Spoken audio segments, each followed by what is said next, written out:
Ever since you began to build your empire, you've had a crutch to lean on. Oh, I swear in the name of Almighty God, I will take revenge on Tommy Shelby. That, my friend, is the finest opium in the world. Perhaps we can meet after you've spoken to your wife's uncle, Jack Nelson. Tommy Shelby wants to do business with Jack Nelson. So speak to your uncle and get me out of here. If he doesn't want to buy my opium, I will sell to the East Boston Jews. It's Ruby. She's not well. I'm coming up.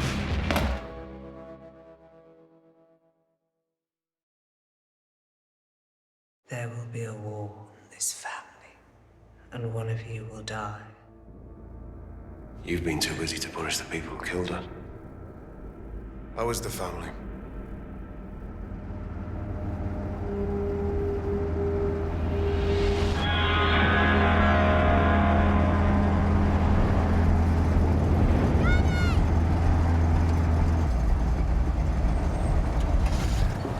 Hello, Ruby. Come here. Nice here.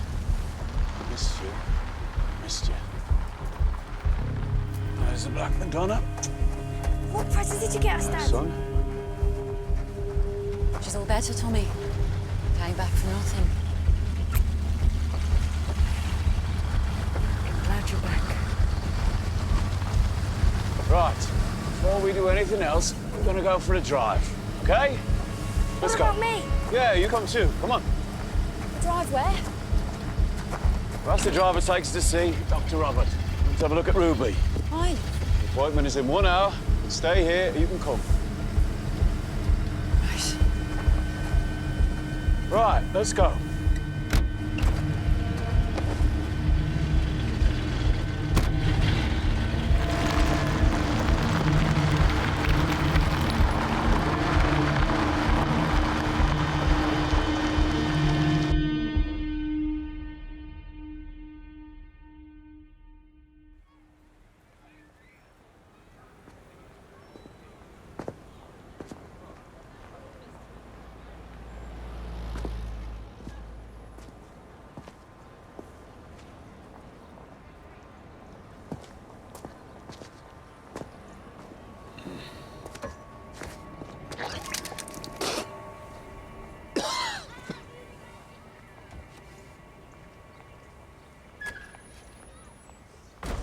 Tommy?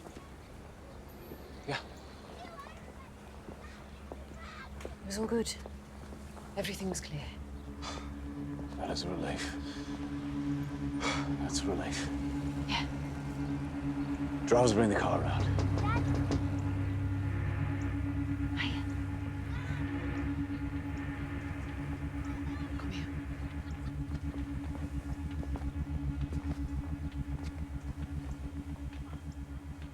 When did you last sleep? Not much since we last spoke on the phone. Now you know Ruby is all clear, you can sleep. Yeah. I seem very happy that Ruby's results are clear. But still you won't sleep. I will speak to Johnny, and I will speak to Esmeralda.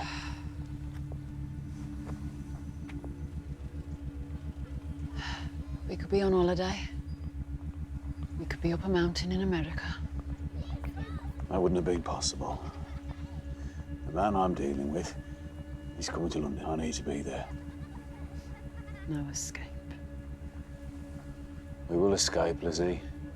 One last deal to be done. It'll be difficult. Difficulties are to be expected. This is why I must move from item to item.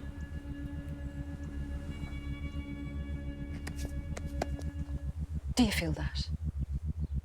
Do you feel anything? You know, you talk as if you're watching everything on a screen. When we go home, I'll give the kids to Francis, and then you and me will go to bed. And I will be the next item. That's how it feels now to me. Yeah. Everything on a list.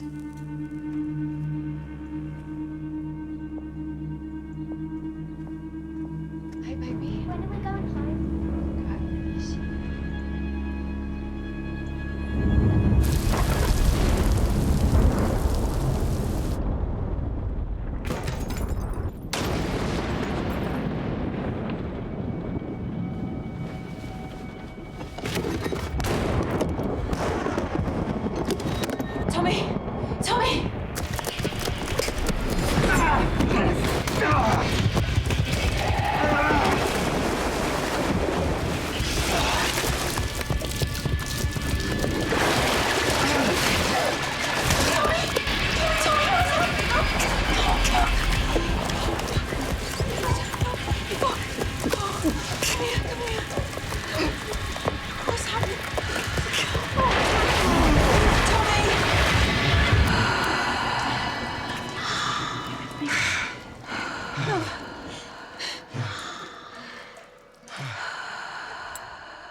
It's 4 years, 1 month and 6 days since I had a drink. My head is clear. I am myself. Is this the first time? Once on the ship back, not as bad. Tommy, you need to see a doctor. I've work to do. It's the work that's to blame. The people you meet, the lies that you tell. We gotta keep going until this Boston business is done. Then we rest. Then we Peaky Blinders fucking rest. Comrades, before we end this planning meeting and send you out into the rain, we have a surprise. He just arrived back from a trade mission to America. He came back early and he has insisted on addressing you volunteers in person. Comrades, your Labour representative for South Birmingham, Mr. Thomas Shelby, MP.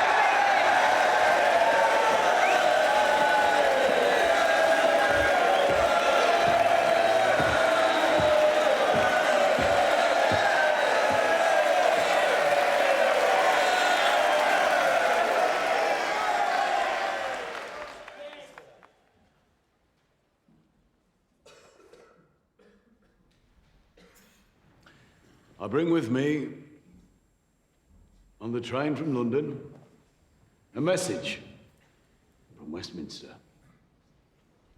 No, not a message. Not a message. An instruction, in fact. You must be silent.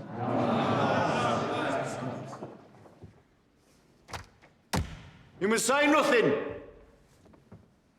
Say nothing about the present situation in this city. Say nothing about hunger. Say nothing about jobs. Say nothing about pay.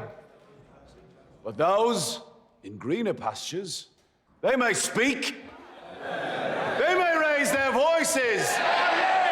But here in the smoke, you men and women, Irish and Italian and English, who support the socialist cause, the socialist cats and dogs and canaries,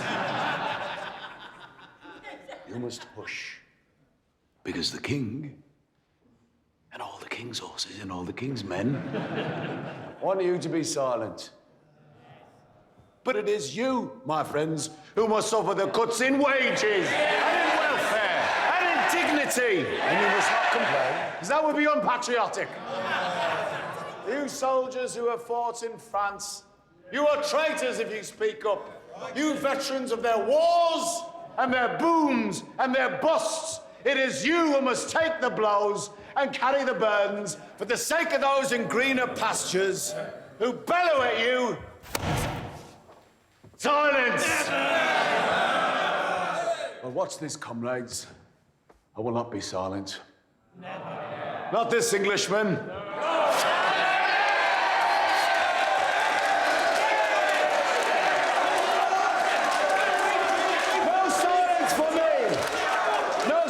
For me, because I have heard your voices when you come to me and tell me about the cries of your hungry children. And I will gather up every single one of those cries and I will take them with me on the train back to Westminster. And I will let them out of the bag in the House of Commons and let them try and silence that, eh?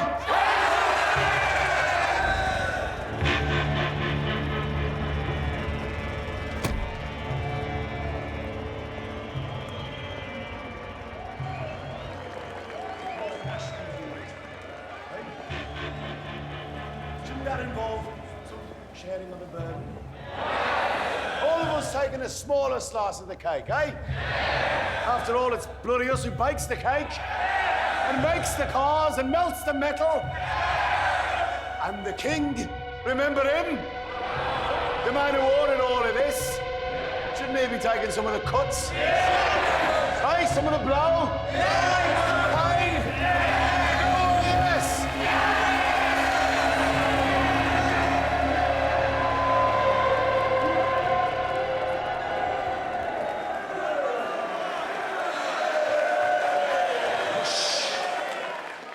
Hush, you working men and women.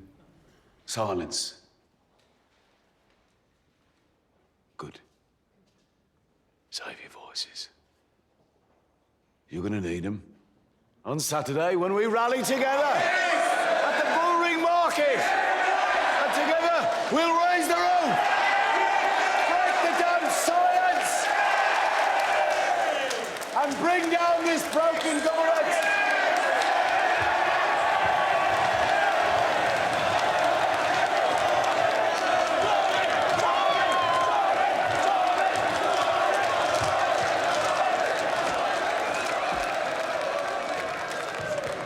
Thank you. Lorna McKee. Battalion Commander for Mana IRA. You missed the first and second act. Thank you for coming, Mr. Shelby. Thank you. Thank you. The third act was enough.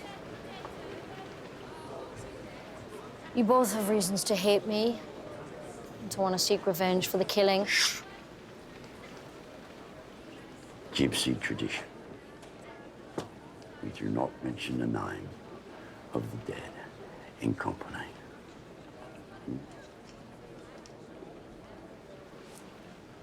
Lorna McKee and the Shelby family. Business comes before issues of vengeance. Our beloved departed would understand and approve. Scar boys. Our agreement was we meet in a crowded place. No need for crowds. We need you alive. After you.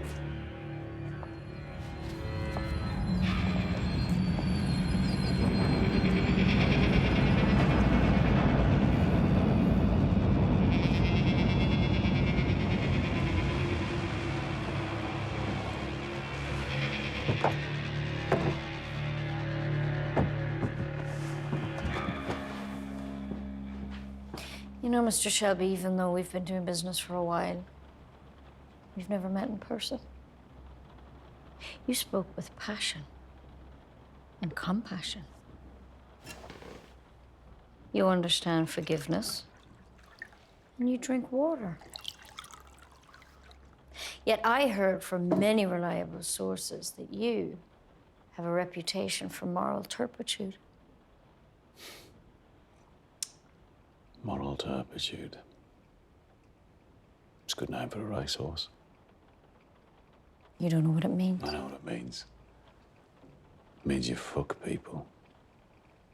Fuck people over, don't give a fuck. It means you covet and steal and burn all principles for the sake of self-interest.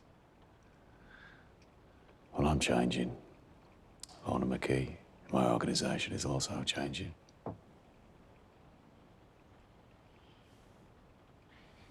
So what happened in Boston? Jack Nelson said no. Are we accepting no as an answer? These are letters written to and by Jack Nelson over the last 3 months.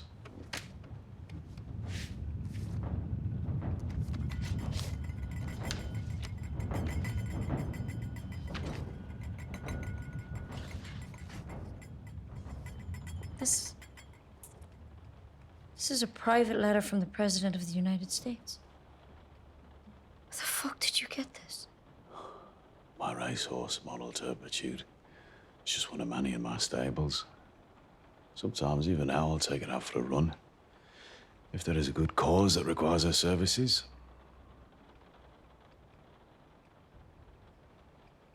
Jack Nelson's coming to London.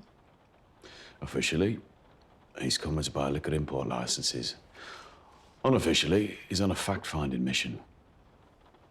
He's coming to measure the strength of support for fascism in Britain. He'll report back to the president. And how does that help us?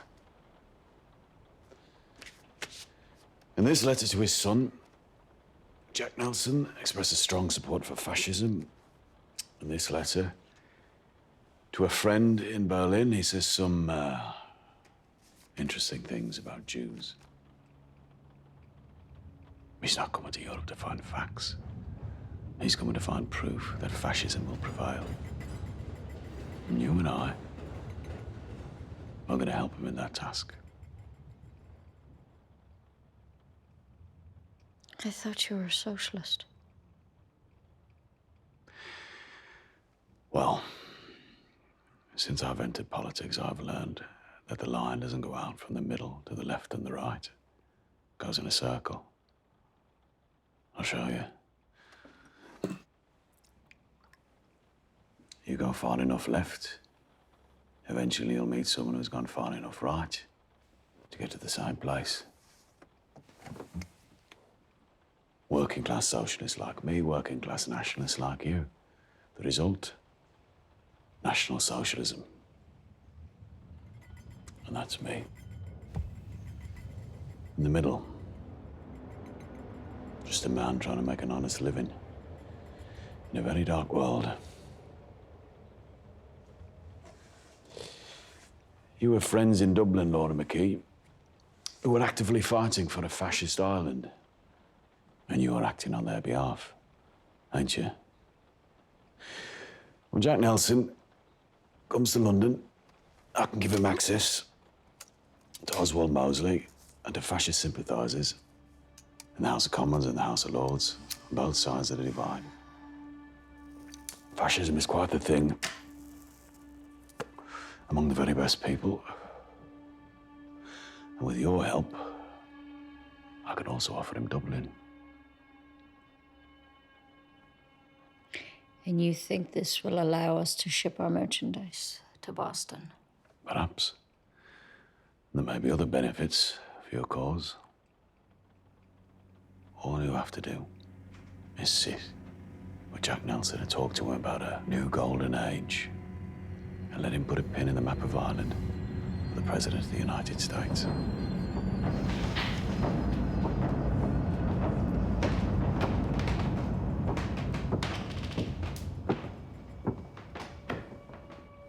Came to collect Arthur and put him to bed. Found him in Garrison Lane with a syringe in his hand.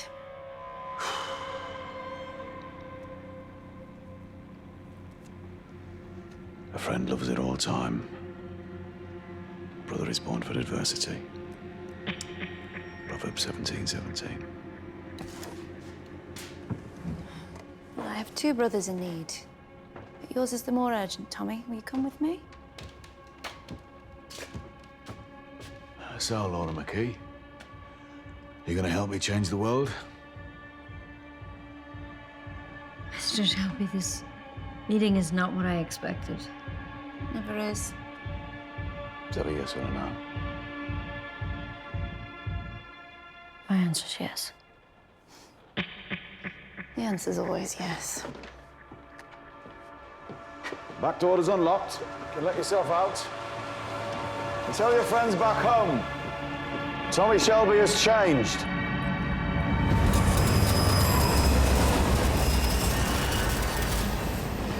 Where is he? I found him, the syringe was empty, sleeping it off on the cobbles. Shit, Tommy. Shit. It's all under control, Ada. Well, I'm not under fucking control. I'm not you, Tommy, and I'm not Polly either. Even though I'm trying to be. She would have stopped this. We will pull Arthur through this. I'm not talking about Arthur, I'm talking about you. I heard everything you were saying in there.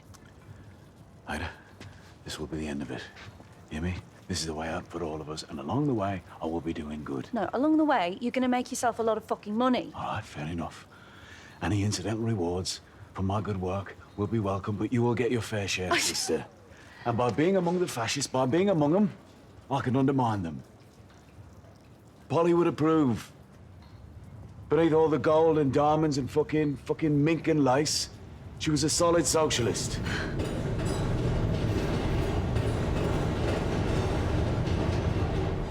Look, I know it's too late for this, Tom, but this doorway, this same fucking doorway. We used to come here for Dad's beer, and we were so little it took two of us to carry one bucket. Yeah, I remember. Look at us now, eh? Yeah. Fucking look at us. Take a good look, Tom, because one of us isn't going to be here for long. Fuck. Opium and presidents.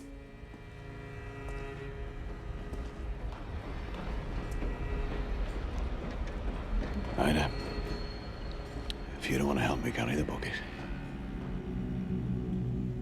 then I wouldn't blame you. But this is my mission, and I will have no limitations. Where are you, Tom? My big brother? You know, you used to stop sometimes and laugh.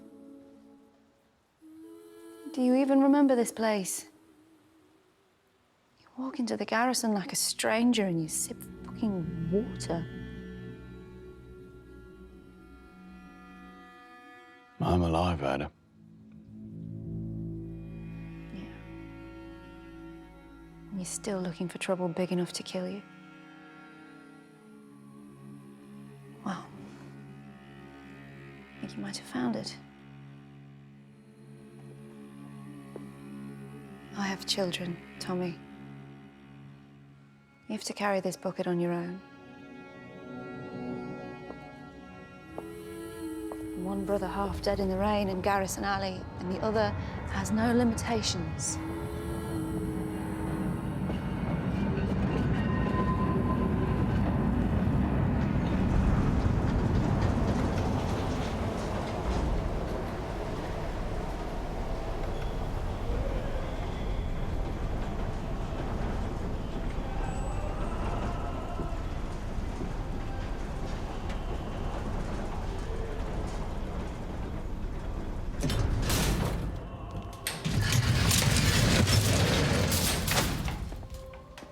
I'm expected.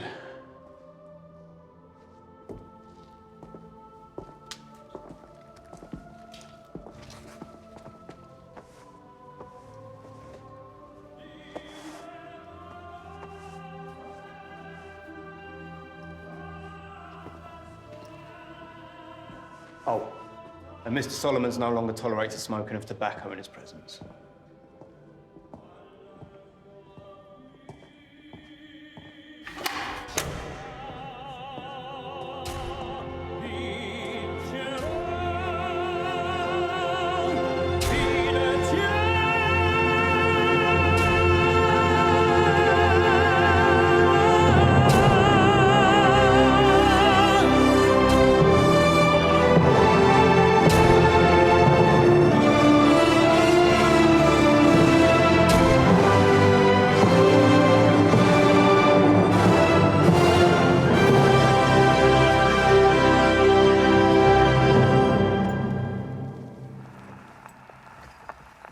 I always thought that opera was just fat people fucking shouting.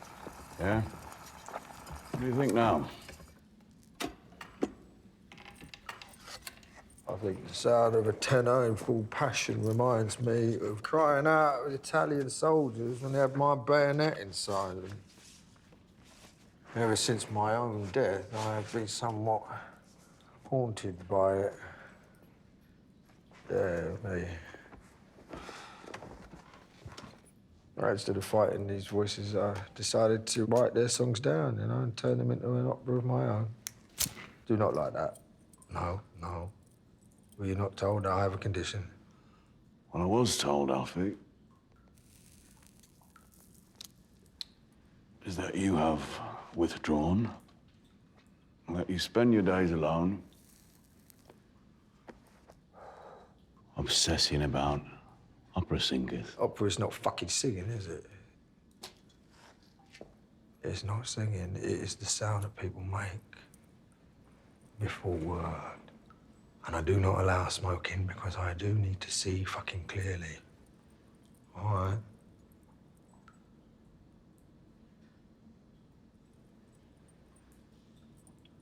What, do you sense weakness in it as well? Not a sense of weakness, no, Alfie. What? A certain knowledge of it. Since you've been sat here writing your opera, a member of your family has died. Charles Solomon's your uncle. He ran all the narcotics, bootlegging, prostitution, gambling syndicates out of East Boston. But last January, poor old Charlie, well, he was shot in the Cotton Club in the lavatory by men that you know, and yet you did nothing, Alfred.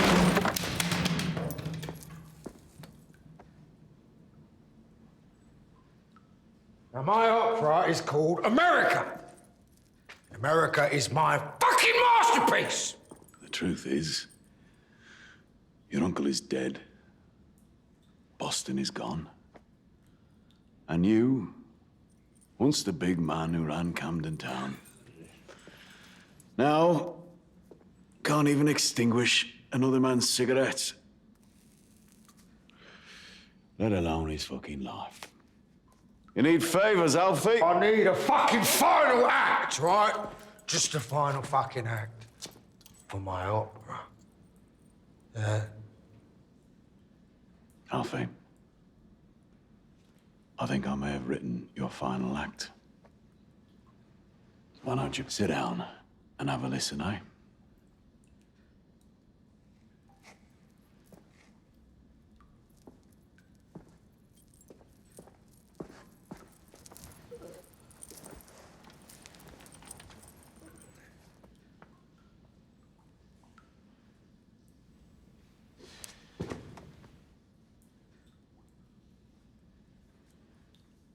I have 5 tons of pure, refined opium sitting in one of my warehouses in Liverpool.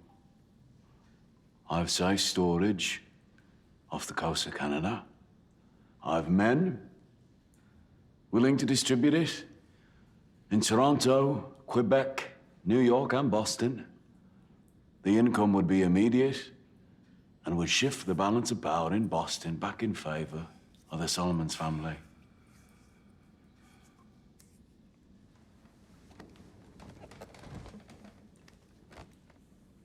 In the final act that I'm giving you, Alfie, it is you who takes the revenge. What would you sell? The Irish are being difficult. The Italians are not an option. Also, Alfie, you are my friend. Did you give me credit? No. I will take property. You own half the warehouses in Camden. I'll take it and knock them down. Build houses for the needy and the deserving.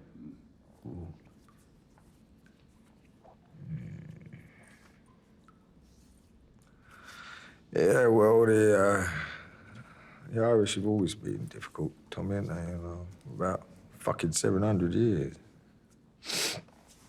You know, I once saw an Irishman arguing with the statue of Oliver Cromwell in Parliament Square. And the argument went on for quite a while, actually, well into the night, as his little voice echoed all around the Houses of Parliament as he got more and more angered.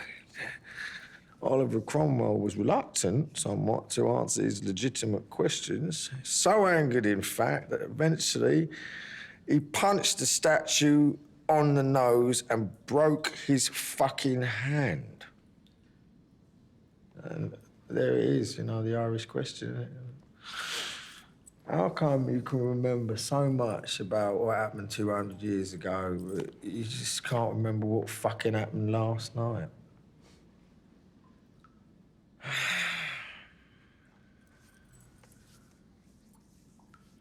How much is a ton? Johnny? Only me today. Jack says a few more weeks. And you'll be free. When do you travel to London?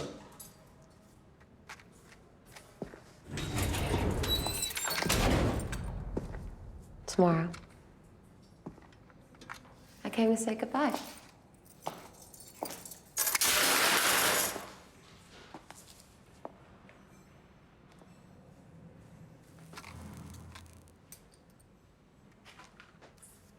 When you go to London, stay away from the devil. Block your fucking ears if you have to. I'll be with you, Michael. I've been thinking about you.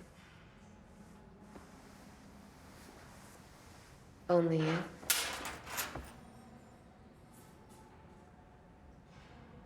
And don't worry about Tommy Shelby. I have no interest in a dead man. Jack says he has to die. Well, you tell Jack to wait. If anyone's going to kill Tommy Shelby, It will be you. I know. I told Jack, and Jack said, okay. Let the kid do it. And in return, he can collect the cash that Tommy won't. $5 million. The devil will be dead. The future belongs to us. Oh, and Michael. Every night, midnight in Boston, 5 a.m. in London, I'll be wide awake in my big, wide bed. And you'll be wide awake in this prison cell. And our souls will come together and we'll fuck. I won't need an alarm clock. And you won't sleep until I'm done. midnight, folks, 5 a.m.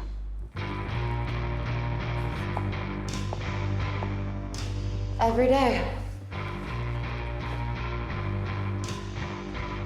Because we trust each other.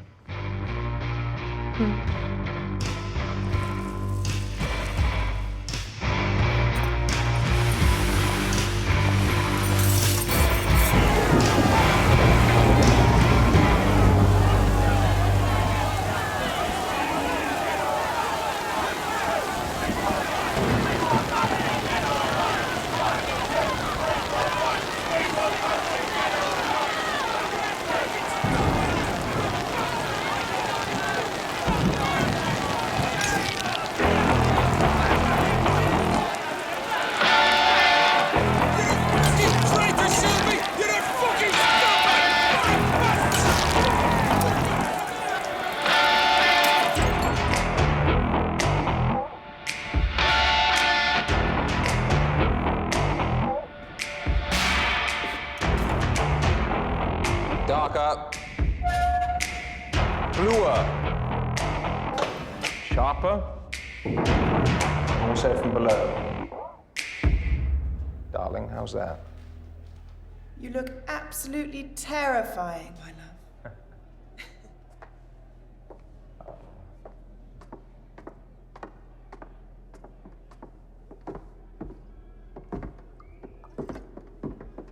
Fuck lipstick. Fun. To launch the ship.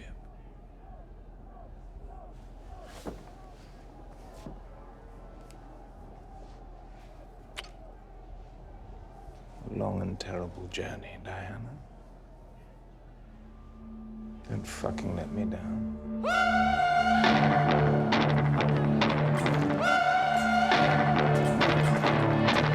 Mr. Shelby! Mr. Shelby! Daily Mirror! Sir! May I ask why a socialist MP would attend a fascist rally, sir? Let him in. Let me answer the question. Mr. Mosley's constituency borders my own. We've worked together in the past. He was once a socialist himself. My role here tonight is to act as a bridge between ideologies. I'm in the middle. Mr. Shelby, you once shared a platform with Mr. Mosley. Will you be sharing the stage with him tonight? No, I'm simply here to remind my friend Mr. Mosley that the way of the British people is compromise. We'll print that, pal. Fucking rag.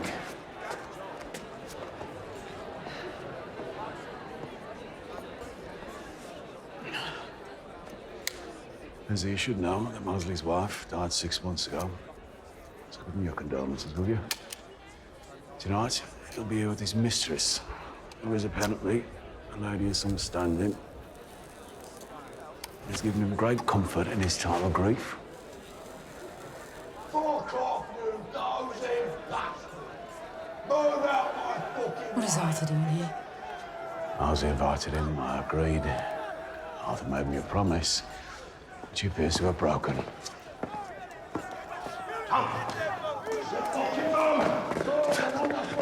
I've tried my best to he's hid some junk in his sock. Okay.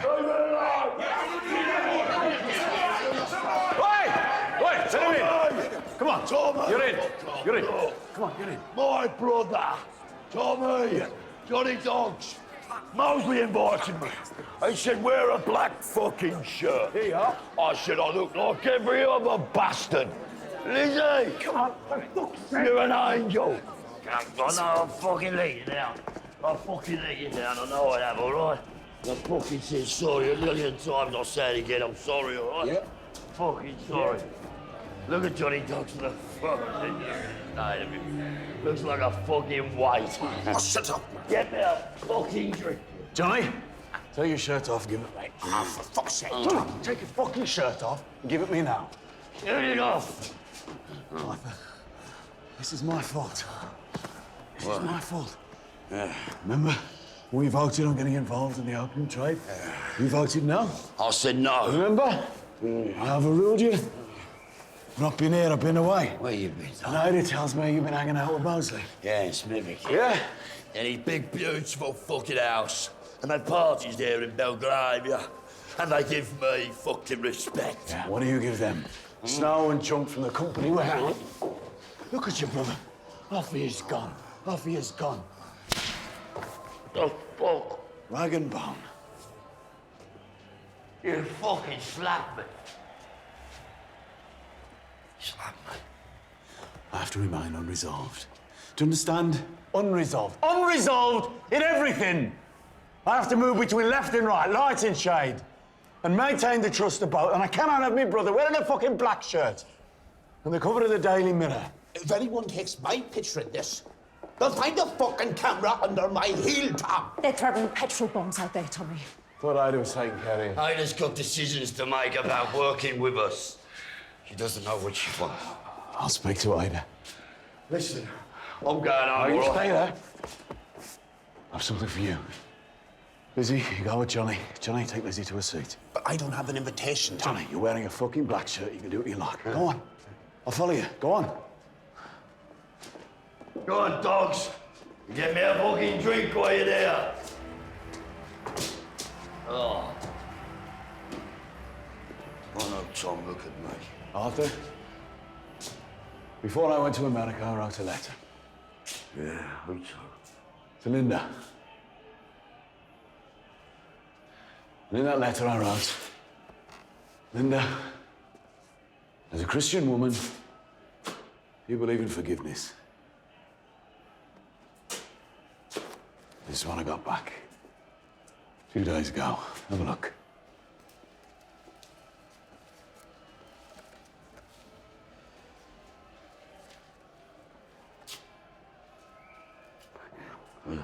As a Christian woman, I do believe in forgiveness. Yeah, and the word do is underlined.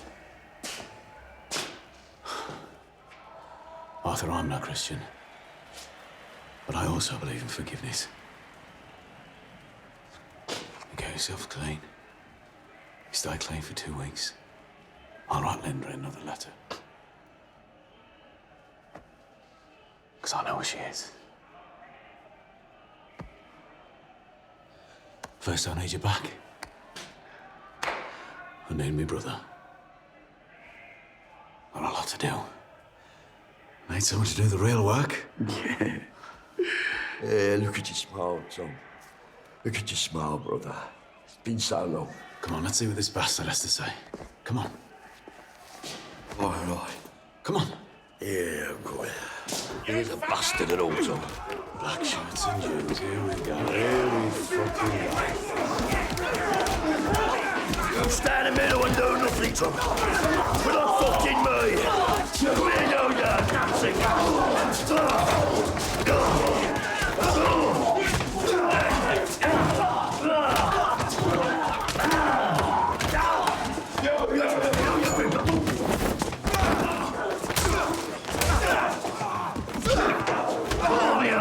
take your fucking eye. Not here. Not here. Come here. You've had your fun. Now let's go home. We have business. Johnny, you get him home. This time, check his fucking socks.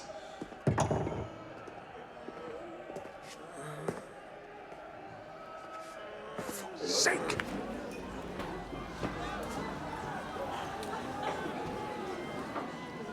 Tommy, we should get out now. Forget this American business. We've got enough. Not yet enough. Here she comes. Remember to smile. Come on.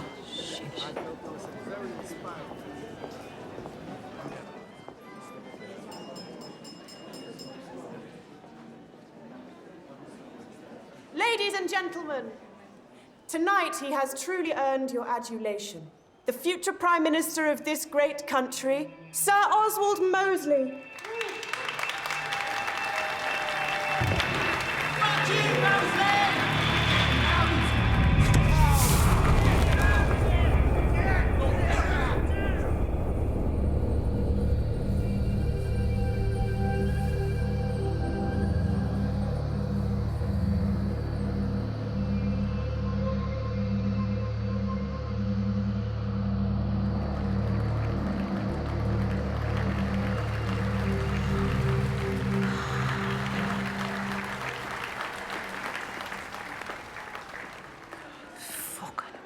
You are beautiful, Lizzie. I need to impress this woman, so I will act as if she is beautiful as well. Mosley? Diana, this is Tommy Shelby, MP, OBE. Mr. Shelby, Lady Diana Mitford. Oswald's most recent and last ever mistress. This is my wife, Lizzie Shelby. Beautiful earrings. Oh, I stole them from Tiffany's. Actually, he bought the earrings in Paris. We were in Paris on our honeymoon. God, I hate Paris. Hey, you prefer Berlin? Oswald and I are going to marry there, aren't we, Oswald? Mosley, I have business to discuss. Perhaps you and I could find someone a bit quieter, eh? Darling, Mr. Shelby just made the astonishing suggestion that we men go off and discuss business while you women wait around looking glamorous. Goodness. What year do you think this is, Mr. Shelby? 1807? Oh, in Birmingham, the centuries grind by quite slowly. But, Mr. Shelby, if it's business, Diana is the engine of my enterprise. It's the modern way, Mr. Shelby. Yes, we know. I am company director. I will join the meeting as well. But of course you must come as well, Elizabeth.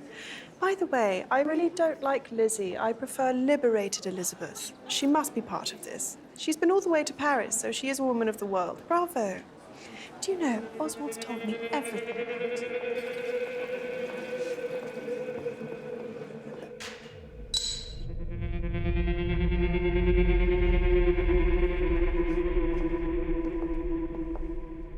Only 3. Because I know these days Mr. Shelby doesn't. Our friend in Berlin doesn't either. Well, they have that in common at least. Oh, I imagine they have lots in common. Report to me, Shelby. Officially, Jack Nelson is in London to buy import licenses. And unofficially, he's Roosevelt's envoy. Well, as you can see from this private letter, he is far from a neutral point of view. Look at the bottom of the second paragraph. Individually, Jews are fine, but as a race, they stink. Elizabeth, do you even know why the bridge to President Roosevelt is so important? Actually, no. I don't really know much about this business at all.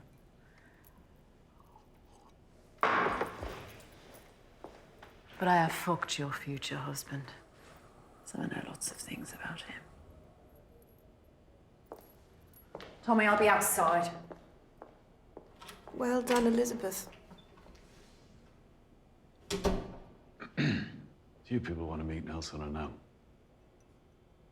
Mr. Shelby, from now on, can I call you Thomas? If you like. Of course we would. And we are very grateful for your efforts. But, Mr. Shelby, before this enterprise goes any further, you really must do something about your wife.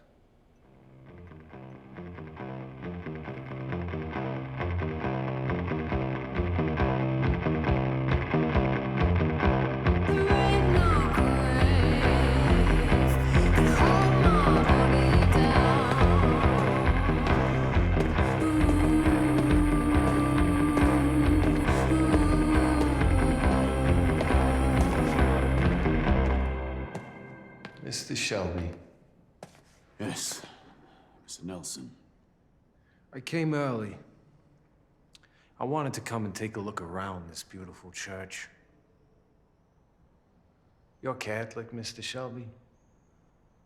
I hope that by suggesting we meet in church, it might make us both more cautious with lies and truth. Well, your hope would be forlorn. There ain't no one listening here. You don't believe in God? No. It was the way the Catholics are treated in my country that made me angry. Made me what I became. What made you angry? Slowness in anything. I wanted to have everything already. Two working class Catholic boys. Did they mess with you when you were small? Some man in the shadows. I carried a screwdriver and a blade. And everyone believed I had the power to lay curses. And do you? Yes, I do. First man I killed was a priest. You? A Prussian boy with green eyes. He was already underground. When'd you last kill a man, Mr. Shelby?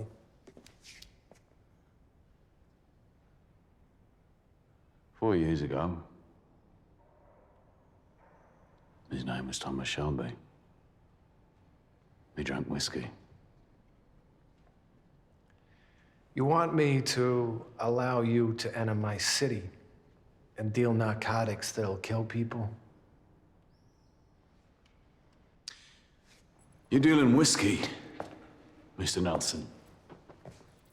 I recently read a report by the Vatican, actually, which said that whiskey disproportionately kills more of our Catholic brothers and sisters, whereas opium is the sedative more often chosen by Protestants and atheists. In return, there are people in England who you think I should meet? Yes. Yes, like minds. I'm here to buy import licenses for booze. The booze of the blue blood elite. In America, we like labels and aspiration. Well, I have a brand of my own vodka and gin. You can add that to your portfolio.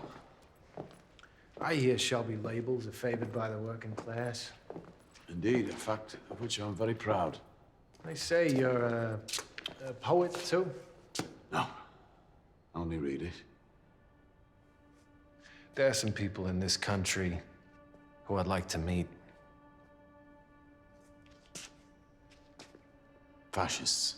Not the ones in boots and black shirts, the ones in tuxedos. I know men who are friends of the cause. I also know men who are enemies of the cause. For many years now, I've been working closely with Winston Churchill in many different capacities. I have his trust. He is opposed to the rise of fascism. You, I believe, see it as inevitable. Well, I can give you men of influence who support your cause. I can also offer you a full report on Churchill's strategies. All this in return for access to South Boston? Alternatively, you can take on Churchill on your own, without my intelligence.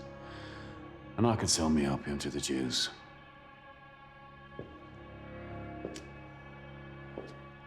You're a brave man, Mr. Shelby. A war hero, I hear. Every war hero I ever met, they're just someone who wanted to get themselves killed. Do we have a deal, Mr. Nelson?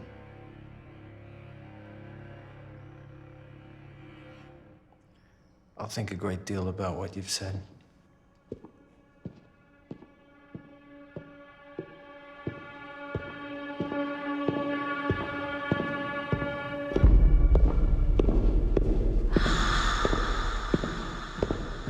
Ruby, have you finished your spelling, love?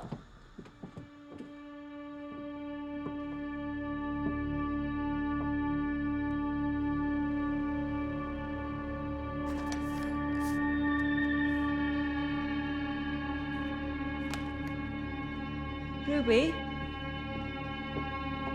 Ruby?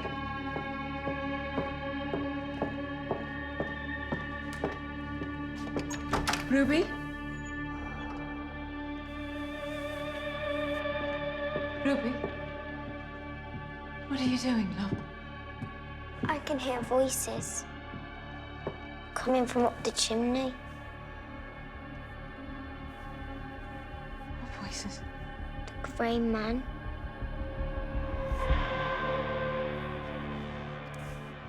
Gentlemen, Mr. Thomas Shelby, Birmingham South. Mr. Speaker, I was raised in a family that endured living conditions that would test the morality of even the most virtuous. Indeed, even the best of us would have our virtues trounced and thwarted by life in the meanness and the bitterness of an overcrowded British slum. What would you know about virtue?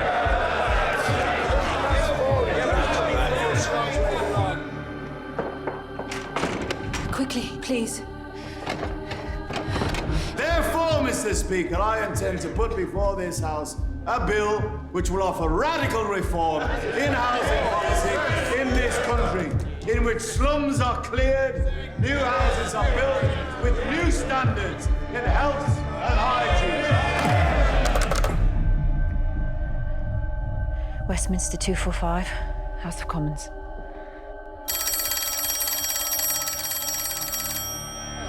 The time has come for change. The people have had enough. Let's open the windows. Let in new lights. Build a new Jerusalem. Brick by government-owned brick.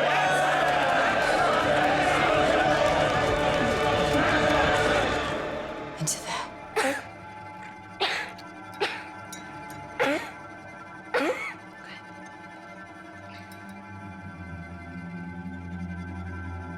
Doctor.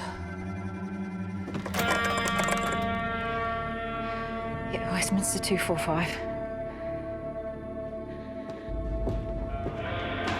Mr. Shelby.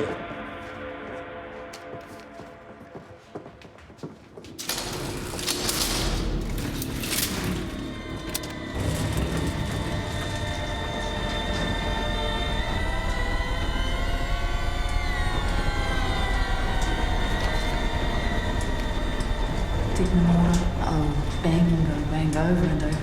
How was the family? And one of you will die. He's staring at me, Daddy. A man with green eyes. Can you stop the voices? There are no voices, my love. It's the grey man. He says he's coming for me. And he's coming for Daddy as well.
Mr. Shelby?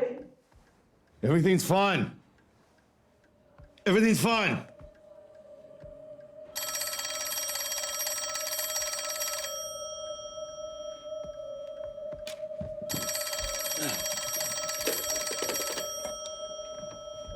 Hello? Tommy, she's the temperature of 101 and nothing is working. Just get here now. Is he? Please. Is he?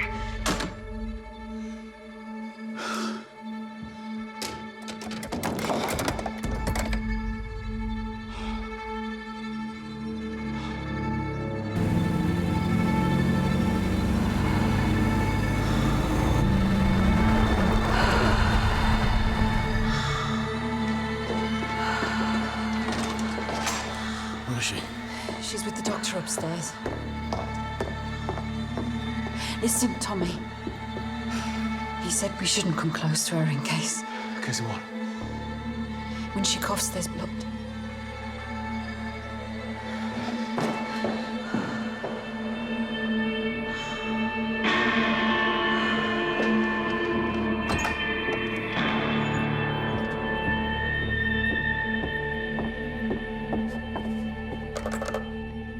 Matilda, put me through to the number I gave you for Esme Shelby Lee.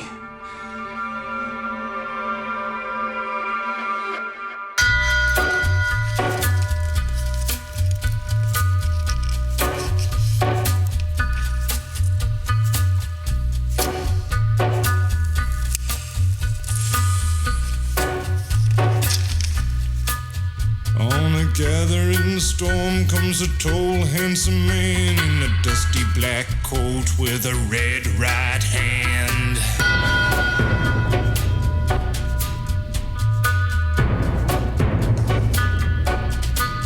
His shadow is cast wherever he stands. Stacks of green paper in his red right hand.